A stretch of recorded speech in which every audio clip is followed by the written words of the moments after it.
Yo, what's up guys? For today's video nga pala, update ko lang kayo dito sa Auratus na cichlids natin guys. So binaba ko nga pala dito yung yung apat na Auratus cichlids guys. Ito yung may stripe na isdang to. Kasama niya dito yung mga crayfish and molly guys. So hindi ko siya sinama sa mga cichlids natin sa taas kasi nga masyado pala silang matatapang pag lumaki-laki na sila, lalo na yung color black na yung nasa likod, yung color black na Auratus cichlids guys. So masyado silang territorial, tsaka warprick sila masyado guys. Binabanatan nila lahat na nakikita nilang cichlids. Pero pwede naman sana tong mga yung mga molly, awayin na nila kasi syempre pwede ang pakain naman yan sa crayfish, tsaka sobrang dami naman yan. Wag lang yung kapwa niya cichlids na magaganda sa taas, di ba? Kawawa naman. So baka ma-stress. So yan, sineperate ko muna sila. So plano ko na rin pala itong ibenta o kaya padamihin, bahala na sila dyan, kumakain sila dyan.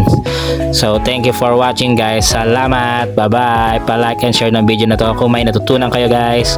Ito nga pala yung crayfish natin guys na male, di ba? Napakaganda niyan. So follow lang. Thank you.